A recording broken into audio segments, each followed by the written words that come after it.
तो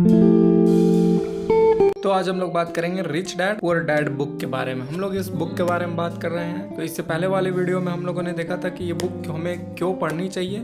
आज हम लोग देखेंगे कि इसमें इन्होंने समर्पण दिया है कि किन्हें समर्पित करते हैं। इसमें कहते हैं कि यह पुस्तक सभी माता पिताओं को समर्पित है क्योंकि वही बच्चे के सबसे महत्वपूर्ण शिक्षक होते हैं। सभी माता पिताओं को, हमारे पेरेंट्स को इन्होंने इस बुक को समर्पित किया है। पेरेंट्स ही, हमारे माता पिता ही हमारे सबसे पहले शिक्षक होते हैं, हमारे सबसे पहले गुरु होते हैं और सबसे महत्वपूर्ण यानी सबसे इम्पोर्टेंट टीचर भी हमारे माँ बाप ही हमारे लिए होते हैं, हमारे पेरेंट्स ही हमारे लिए होते हैं। इसलिए उन्होंने हमारे पेरेंट्स को, माता पिता को इस बुक को समर्पित किया है। इसके बाद आता है आगे प्रस्तावना। इसकी बहुत जरूरत है। क्यों जरूरत है? क्या स्कूल बच्चों को असली जिंदगी के लिए तैयार करता है?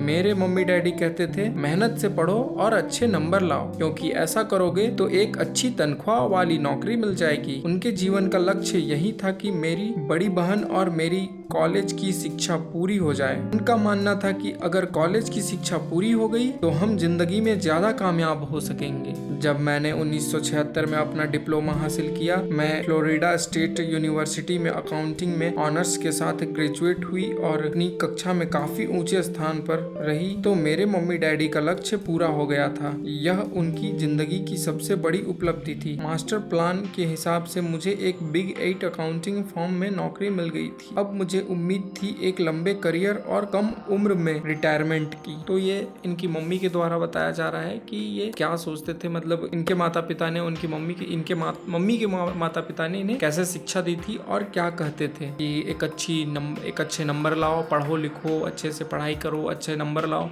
तो आपकी ज़िंदगी सेटल हो जाएगी। जैसा हम लोग भी सुनते हैं, हमारे घर में भी यही कहा जाता है। फिर आगे है कि मेरे पति माइकल भी इसी रास्ते पर चलते थे। मेरे पति माइकल भी इसी रास्ते पर चलते थे। हम दोनों ही बहुत मेहनती परिवार में आए थे जो बहुत अमीर नहीं थे। माइकल ने ऑनर्स के साथ ग्रेजुएशन किया था, एक बार नहीं बल्कि 2 बार। पहली बार इंजीनियरिंग के ग्रुप में और फिर लॉ स्कूल से। उन्हें जल्दी ही पेटेंट लॉ में विशेषज्ञता रखने वाली वॉशिंगटन डीसी की एक मानी हुई लॉ फर्म में नौकरी मिल गई थी और इस तरह उनका भविष्य भी सुनहरा लग रहा था। उनके करियर का नक्शा साफ था और यह बात तय थी कि वह भी जल्दी रिटायर हो सकते हैं। तो इनके जो हस्बैंड थे उनकी भी नौकरी लग गई, वो भी अच्छे से पढ़ाई किए थे, उनकी भी नौकरी लग गई और फिर इन लोगों का future secure, safe and secure हो गया। जैसा जॉब मिलने के बाद होता है कि लाइफ सेफ एंड सिक्योर हो जाता है, तो इनके पति को भी जॉब मिल गई तो इस लाइफ सेफ एंड सिक्योर हो गया।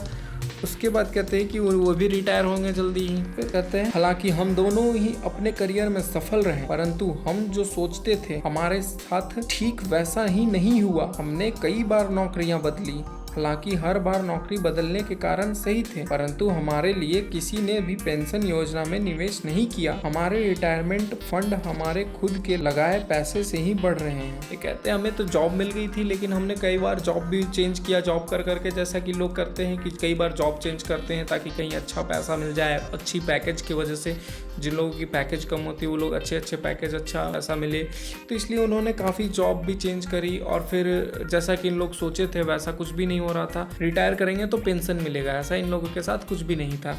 तो ये लोग पेंशन के लिए अपने ही पैसों से कुछ करते थे जिससे कि पेंशन मिल सके। तो ये कहते हैं कि हमारे साथ वैसा नहीं हुआ, जैसा कि हम लोग सोच करके अच्छे से पढ़ाई करके जॉब लिए थे, लेकिन हमारे साथ वैसा नहीं हुआ। तो क्या हुआ? कहते हैं हमारी शादी बहुत सफल रही है और हमारे 3 बच्चे हैं, उनमें से 2 कॉलेज में हैं और तीसरा अभी हाई स्कूल में गया ही है। हमने अपने बच्चों को सबसे अच्छी शिक्षा दिलाने में बहुत सा पैसा लगाया। इन्होंने अपने बच्चों को, हर माँ बाप अपने बच्चों की शिक्षा के लिए बहुत सारा पैसा लगाते हैं और अच्छे से अच्छी शिक्षा देने की कोशिश करते हैं, तो इन्होंने भी किया। फिर कहते हैं 1996 में एक दिन मेरा बेटा स्कूल से घर लौटा। स्कूल से उसका मोह भंग हो गया था, वह पढ़ाई में ऊब चुका था। मैं उन विषयों को पढ़ने में इतना ज्यादा समय नहीं बर्बाद करूं जो असल जिंदगी में मेरे कभी काम नहीं आएगा, उसने विरोध से कहा। इसका जो बेटा था, जो स्कूल में, हाई स्कूल में पढ़ रहा था, वो बहुत ही झल्ला कर आया स्कूल से, जैसा हम लोग बचपन में करते थे। पूरा गुस्सा में आया स्कूल से और कह रहा है कि मैं पढ़ाई इतना मेहनत लगाकर, इतनी मेहनत से मैं पढ़ाई नहीं करूंगा, ये कह रहा है। और मैं वैसी पढ़ाई नहीं करूंगा कि जिसका हम लोग उपयोग ही कभी ना करें। जैसे कि बहुत सारा चीज़ हम लोग मैथ में या फिर बहुत जगहों पे हम लोगों ने भी स्कूल में काफ़ी चीज़ें पढ़ी है जो हम लोगों के अभी के टाइम पे, जैसे साइन थीटा, कॉस थीटा, ये सब अभी कहाँ यूज हो रहा है मुझे नहीं पता।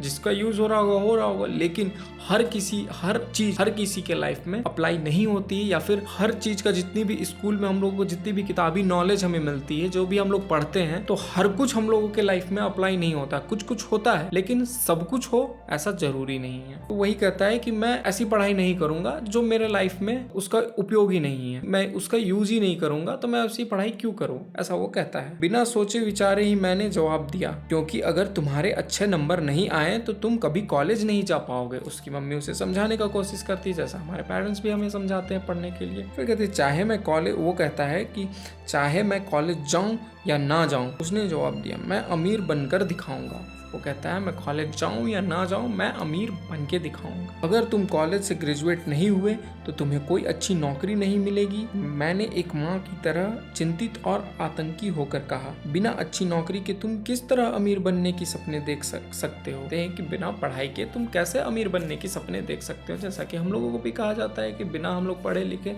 कैसे अमीर बनेंगे। मेरे बेटे ने मुस्कुराकर अपने सिर को बोरियत भरे अंदाज में हिलाया। हम यह चर्चा पहले भी कई बार कर चुके थे। उसने अपने सिर को झुकाया और अपनी आंखें घुमाने लगा। मेरी समझदारी भरी सलाह एक बार फिर उसके कानों से भीतर नहीं गई थी। ये इस तरह का काफी बार घटना हो चुका है। ये कहती हैं कि इस तरह का वो काफ़ी बार कर चुका है, मैं भी उसको काफ़ी बार समझा चुकी हूँ, लेकिन वो कभी समझता ही नहीं है। और इस बार भी मैं समझा रही हूँ, पर वो समझने को तैयार ही नहीं है, वो समझ ही नहीं रहा है। जैसा कि हम लोग भी जब पढ़ाई लिखाई नहीं करते थे बचपन में, या नहीं पढ़ना चाहते थे, तो हमें भी काफ़ी कुछ समझाया जाता था, पढ़ो लिखो, बोला जाता था नहीं पढ़ोगे तो ये होगा वो होगा, अच्छी नौकरी नहीं मिलेगी, पैसे नहीं मिलेंगे, बहुत सारी चीज़ें हमें भी बोलते थे हमारे माता पिता। और हमें भी उस वक्त नहीं समझ में आता था। जब हम लोग छोटे होते तो उस वक्त हमें कुछ भी समझ में नहीं आता है, घोरो मत, या फिर बोर मत करो, या फिर छोड़ो रहने दो, ये सब बात मुझे ज्ञान मत दो, इस तरीके का बात हम लोग कहते हैं घरों पे। इस तरीके से हम लोगों को समझाया जाता है, लेकिन हम लोग भी उन्हें नकार देते हैं और उनकी बातों को समझना नहीं चाहते हैं। तो इस तरह उसका बेटा भी करता है कि वो समझना ही नहीं चाहता है, उसका कान के भीतर वो बात जाती ही नहीं है। तो इस वीडियो में अभी इतना ही। अब हम लोग नेक्स्ट वीडियो में फिर आगे क्या हो रहा है उसके बारे में जानेंगे, ठीक है। तो आगे की स्टोरी जानने के लिए आप लोग नेक्स्ट वीडियो तक बने रहें।